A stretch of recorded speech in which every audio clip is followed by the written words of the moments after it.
आदेश। जय महाकाल। अगर आपके घर में बिना किसी वजह के अचानक एक बहुत ही दिव्य और जागृत शांति छाने लगी है, या घर की दहलीज पर कदम रखते ही मन का सारा तनाव साक्षात कपूर की तरीके से उड़ जाता है, तो रुक जाओ। ये कोई साधारण बात नहीं है। ये इस बात का सीधा प्रमाण है कि तुम्हारी कुलदेवी, जो पीढ़ियों से तुम्हारे वंश की रक्षा कर रही है, वह अब केवल दूर बैठकर तुम्हें देख नहीं रही, बल्कि साक्षात तुम्हारे घर के भीतर कदम रख चुकी हैं और अपना स्थायी वास बना चुकी हैं। अगर तुम इन कड़े संकेतों को पहचान कर देवी का सम्मान नहीं कर पा रहे हो, तो तुम अपने ही हाथों अपने पूरे वंश की सुरक्षा को मलिन कर रहे हो। जब कोई साधक या परिवार अपने कुल की रीति नीति को भूल जाता है, तो कुल देवी धीरे धीरे रूठ कर पीछे हट जाती हैं, जिससे घर में अशांति और पितृदोष की मलिन छाया मंडराने लगती है।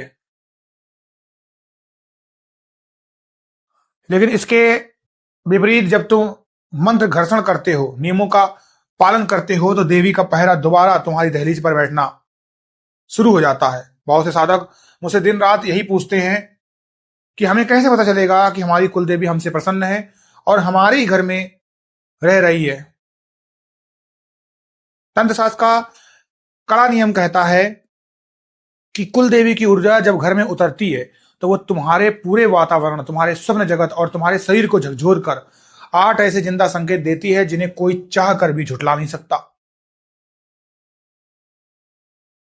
देवी के वास का पहला सबसे कड़ा संकेत तुम्हारे रसोई घर से मिलता है। अगर तुम्हारे घर में अचानक अन्न की बरकत बहुत ज्यादा बढ़ गई है, बहुत कम राशन में भी पूरा परिवार तृप्त होकर खा रहा है, और रसोई घर में भोजन बनाते समय साक्षात एक पवित्र सुगंध का एहसास होता है, तो समझ लो कि साक्षात अन्नपूर्णा रूप में तुम्हारी कुलदेवी ने तुम्हारी रसोई को संभाल लिया है। दूसरा संकेत है घर के छोटे बच्चों का पूजा घर की तरफ आकर्षित होना, या उनका बिना किसी डर के रात में भी अकेले हंसना खेलना। बच्चे साक्षात पवित्रता का रूप होते हैं, उनके भीतर का तत्व बहुत कोमल होता है। अगर घर के बच्चे पूजा घर में कुलदेवी के स्थान के पास जाकर शांत बैठते हैं या उन्हें देखकर मुस्कुराते हैं, तो ये इस बात का जागृत प्रमाण है कि देवी की ममतामयी शुद्ध तरंगे उस स्थान पर पूरी तरीके से सक्रिय हो चुकी हैं। तीसरा संकेत है स्वप्न जगत का पूरी तरीके से शुद्ध और जागृत हो जाना। जब कुलदेवी घर में वास करती हैं, तो तुम्हें सपने में कोई डरावने भूत प्रेत या मलिन पहरे दिखाई देना बिल्कुल बंद हो जाते हैं। इसके विपरीत तुम्हें बार बार स्वप्न में साक्षात कोई बहुत बड़ी दिव्य बूढ़ी माँ, लाल रंग की पवित्र चुनरी, जागृत सुहाग की सामग्री या कोई बहुत पुरानी पवित्र बावड़ी और मंदिर दिखाई देने लगता है। ये देवी का तुम्हें आभास कराने का सबसे पहला और कड़ा नियम है। चौथा संकेत है तुम्हारे घर के मुख्य द्वार यानी दहलीज का साक्षात जागृत हो जाना।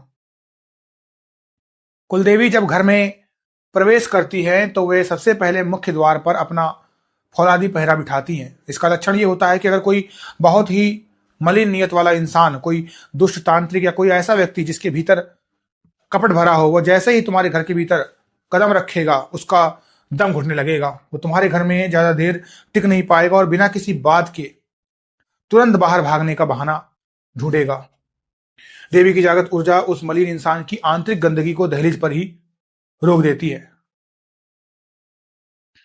पांचवा संकेत है आधी रात के समय, विशेषकर रात के तीसरे पहर यानी 12 से 3 बजे के बीच तुम्हारे पूजा घर से अचानक पायल की बहुत हल्की सी आवाज सुनाई देगी, या चूड़ियों के खनकने की जागृत ध्वनि आएगी।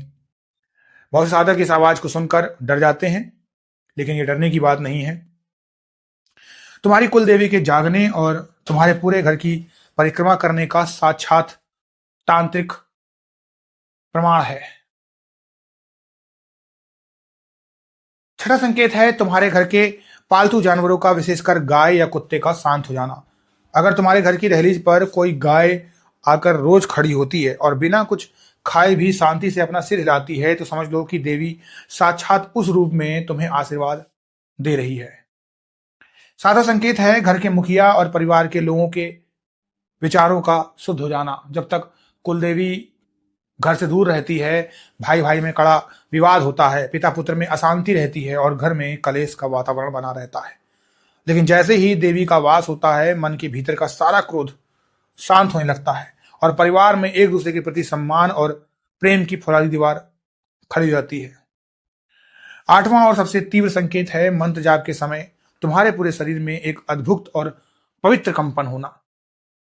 जब तुम कुल देवी का नाम लेते हो या उनके मंत्र का घर्षण करते हो, तो तुम्हारी आंखों से अचानक साक्षात आनंद के आंसू बहने लगते हैं और रीढ़ की हड्डी में एक ठंडी तरंग ऊपर की तरफ दौड़ती है। यह इस बात का अकाट्य प्रमाण है कि देवी की ऊर्जा तुम्हारे शरीर के चक्रों को छू चुकी है। इसका मतलब आगे ही समझ आता है, क्योंकि जब ये 8 जागृत संकेत किसी साधक को मिलने शुरू होते हैं, तो वो अक्सर एक बहुत बड़ी भूल कर बैठता है, जो उसके पूरे वंश को भारी पड़ती है। बहुत से लोग सोचते हैं कि हमारी कुल देवी तो अब हमारे घर में आ गई है, अब हमें किसी नियम कायदे की जरूरत नहीं है, अब तो हम जो चाहे वो कर सकते हैं। तंत्र का कड़ा और अखंड नियम कहता है कि कुल देवी जितनी ममतामयी होती है, उनके नियम उतने ही कड़े और तीखे होते हैं। अगर तुम देवी के इन संकेतों को देखने के बाद अपने भीतर अहंकार लाते हो, कुल की परंपराओं को तोड़ते हो या अपने चरित्र को गंदा करते हो, तो वो जागृत ऊर्जा उसी क्षण मलिन हो जाएगी। शक्तियां तुम्हारे मन के भीतर छिपे चोर को तुरंत पकड़ लेती हैं। अगर तुमने अपने शरीर की पवित्रता को नष्ट किया, जुआ, शराब या किसी प्रकार के तामसिक पाखंड को अपने घर के भीतर जगह दी या अपने घर की स्त्रियों का अपमान किया, तो जो कुलदेवी आज तुम्हारा कवच बनकर खड़ी हैं, कल वे ही अपनी कड़ी दृष्टि फेर लेंगी। फिर कोई भी मंत्र या तंत्र तुम्हें उस तबाही से बचा नहीं पाएगा। देवी की वो जागृत अग्नि तब तक तुम्हारा भाग्य चमकाती रहेगी जब तक तुम्हारे शरीर और मन का आचरण लोहे के तरीके से साफ और अडिग नहीं हो जाता। देखो, कुलदेवी का वास कोई साधारण घटना नहीं है, वो तुम्हारे पूरे वंश के भाग को बदलने की शुरुआत है। देवी की उस जागृत लव और पहरे के पीछे जो कड़े तांत्रिक नियम काम करते हैं, जो साधना के गुप्त विधान है, उन्हें बिना समझे तुम इस मार्ग में कभी आगे नहीं बढ़ पाओगे। अगर तुम भी अपनी साधना को इस साधारण स्तर से उठाकर उग्र और साक्षात जागृत स्तर पर ले जाना चाहते हो, तंत्र शास्त्र के उन बेहद कड़े और गुप्त नियमों को क्रम से सीखना चाहते हो जिनसे जीवन की दिशा बदलती है, तो हमारे इस विशेष सदस्य घेरे में बने रहो भाई। इस मार्ग के जितने भी गहरे और सिद्ध उपाय हैं, जो केवल समर्पित साधकों के लिए है, उन सभी जागृत चरणों को देखने और समझने के लिए हमारी सिद्ध उपाय प्लेलिस्ट से तुरंत जुड़ो और हर एक वीडियो को पूरी कड़ाई के साथ क्रम से देखते चले जाओ। आदेश। जय महाकाल।